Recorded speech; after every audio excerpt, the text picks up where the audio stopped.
تعالیٰ آسمان کی طرف نازل ہوں گے تو ایک منادی ندا کرے گا آج کس کی حکومت ہے؟ تو جواب ہے کہ اللہ واحد قہار کی حکومت ہے۔ یہاں پر جو اللہ تعالیٰ کے لیے ذکر آ رہا ہے کہ اللہ تعالیٰ کس طرف نازل ہوں گے، اس کی تفصیل کا ابھی موقع نہیں، آگے کسی حدیث میں شاید آئے تو میں کر دوں گا کہ اس کے بارے میں اہل سنت و جماعت کا کیا عقیدہ ہے۔ اچھا، آج کل یہ ایک اور مصیبت ہے، پہلے ایک اور مصیبت سنا کرتے تھے، ایک یار نے چھلانگ لگائی، اس نے کہا اللہ میاں حاضر ناظر نہیں ہے۔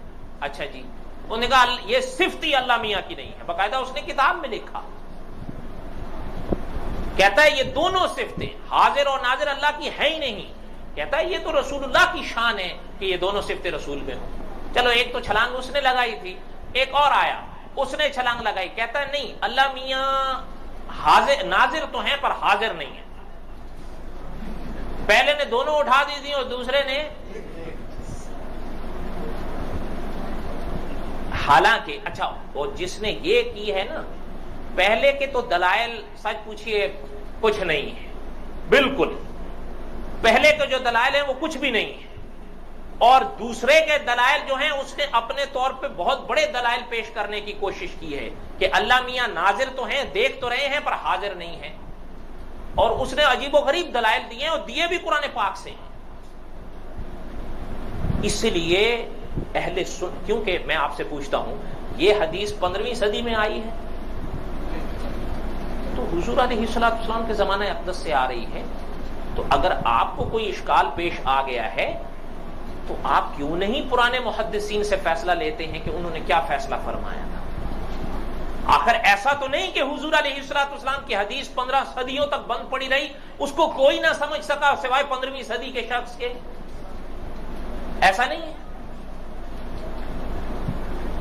آخر یہ حدیث سب سے پہلے کنہوں نے سنی؟ حضور سے، تو صحابہ سے کیوں نہیں پوچھ لیتے کہ صحابہ کا اس بارے میں کیا عقیدہ تھا؟ حالانکہ حضور نے تو فیصلہ فرما دیا ہے کہ ما انا علیہ و اصحابی، وہی صحیح راہ ہے، وہی راہ نجات ہے کہ جس پر میں اور میرے، حضور نے نویکلا اپنے آپ کو بیان نہیں فرمایا، حضور علیہ السلام نے صحابہ کو سنگ بیان فرمایا۔ کوئی بات سمجھ میں آ رہی ہے؟ اس لیے اس بارے میں کبھی کوئی کتاب پڑھے تو ذرا محتاط ہو جایا کرے کہ کہیں عقیدہ اہل سنت و جماعت کے خلاف تو کوئی چیز نہیں پڑھا رہا ہمیں۔ اچھا، بڑی عجیب بات ہے، جو آپ کبھی توجہ کریں نا، مسئلہ یہی ہوتا ہے جو میں وہاں بھی کہہ رہا تھا کہ سید ابو معاویہ، میرے بات لوگ سمجھے نہیں، سید ابو معاویہ ابو ذر بخاری رحمۃ اللہ علیہ کے جو الفاظ میں نے وہاں تنظیم میں سنائے تھے کہ حضرت فرمایا کرتے تھے کہ سانپ سامنے آ جائے، یعنی یہ ضروری تو نہیں، ساری زندگی ہو سکتا ہے کوئی شخص سانپ دیکھے ہی نہیں، دعا کرو نہ دیکھیں، کیا کرنا ہے اس کو دیکھ کے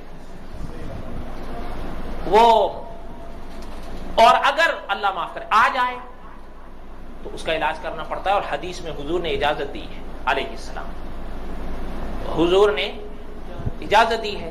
اچھا، نہ بھی آئے تو سید ابو معاویہ ابو ذر بخاری رحمۃ اللہ علیہ فرمایا کرتے تھے کہ سیانے بندے کا کام یہ ہے کہ لاٹھی ہمیشہ اپنے پاس رکھے، وہ اس سے اس کو نہ بھی مار سکے تو کم از کم ڈرا تو سکے گا۔ ایسا ہے یا نہیں؟ اور اگلی بات سنیے،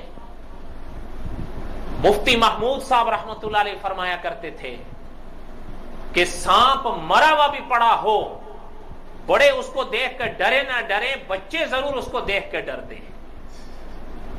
اگر کوئی فتنہ مرا بھی پڑا ہے وہ ڈرائے گا ضرور۔ پرانی تاریخوں میں کئی فرقے ملتے ہیں، اب ان کا وجود، اب اس نام سے بھی ان کو کوئی جانتا پہچانتا نہیں ہے، لیکن آپ حیران ہوں گے جو وہ اپنے عقائد اور اعمال کے دلائل پیش کیا کرتے تھے، اس دور کے فرقوں نے جوں کا تو نہ صحیح تو کچھ نہ کچھ ان سے ضرور لیا ہے، وہی دعوے ہیں، وہی دلائل ہیں، نام نئے ہیں، نئے نام سے ظاہر ہوتے ہیں پرانے شکاری۔ اس لیے حضرت فرمایا کرتے تھے، اور وہ لاٹھی ہے کیا؟ علم، دین اسلام کی تعلیم۔ اگر آپ اس سے ان کو مار نہ بھی سکو کہ وہ فنا ہو، ڈرا تو سکتے ہو۔ مولانا منظور احمد چنوٹی رحمۃ اللہ علیہ فرمایا کرتے تھے اپنا موقف بیان تو کر سکو گے، صحیح غلط کرو، غلط کرو، برل کرو تو صحیح، اپنا موقع اس کو بھی پتا چلے کہ بھئی میرے سامنے کوئی ہے. اگر وہ شروع ہو جائے اور تو وہ دندنائے گا، اس لیے کہ اس کو پتا ہے کہ یہ خالی بیٹھے ہوئے ہیں. ہمارے لوگ عیسائیوں کو دیکھ کے کیوں ڈرتے ہیں؟ اوہ پتہ نہیں کھا جائے گا ہمیں، حالانکہ ریت کے تودے پہ کھڑے ہیں ان کے نظریات. بلکہ مولانا ابو بکر غازی مرحوم نے لکھا تھا کہ شیشے کے محلوں میں بیٹھ کر دوسروں پہ پتھر مت پھینکو، چکنا چور ہو جاؤ گے. اور سچی بات یہ ہے دوستو، جو استاذ العلماء علامہ خالد محمود صاحب نے فرمائی ہے کہ اس دنیا کے ہر میدان میں ہمیں موقع ملا ہے کہ ہم نے دوسروں سے پنجہ آزمائی کی ہے دلائل کے حوالے سے، لیکن سچی بات ہے جو استاذ العلماء علامہ خالد محمود صاحب نے فرمائی کہ فطرت کے لحاظ سے، اصول کے لحاظ سے، علم کے لحاظ سے، عقل کے لحاظ سے صرف اور صرف اسلام ہے. تجربہ کر لیں آپ. میں نے جو تنظیم میں کہا تھا، بے جا نہیں کہا تھا کہ محمد الرسول اللہ صلی اللہ علیہ وسلم کے امتی کے آگے دلائل کے حوالے سے کوئی ٹھہر سکے. ماں نے وہ بیٹا ہی نہیں جنا ہے. کریں کیا کہ ہمارے پاس کو ہم جو تئی دست تو تئی دامن ہے، تو اگلے ہماری ہی جہالت سے فائدے اٹھاتے. ایک نے تو یہ کہا کہ قرآن پاک میں آیا انا ارسلناک شاہدن، لہذا حضور حاضر ناظر ہے. اور وہ شاہد کا لفظ آج بھی حاضر ناظر لکھتے آ رہے ہیں. تھوڑی سی توجہ کیا کیجئے، لفظ ہے شاہدن ایک ہی، اور حاضر و ناظر یہ ایک لفظ ہے یا دو لفظ ہیں؟ تو ایک لفظ کا ترجمہ دو حرفوں سے حلفوں سے ہو رہا ہے. اچھا، پھر جس نے لکھا کہ حاضر ناظر حضور کی شان ہے، اس لیے کہ انا ارسلناک شاہدن حضور کے لیے ہے، اللہ میاں کے لیے یہ صفت ہی ثابت نہیں ہے، بلکہ جو اس نے لکھا کہ جو اللہ کو حاضر ناظر کہتا ہے وہ خدا کی توہین کرتا ہے. اچھا، 5واں سپارہ آپ پڑھیں، وہاں پر یہی لفظ اللہ کے لیے موجود ہے، ان اللہ علی کل شیء شہیدا.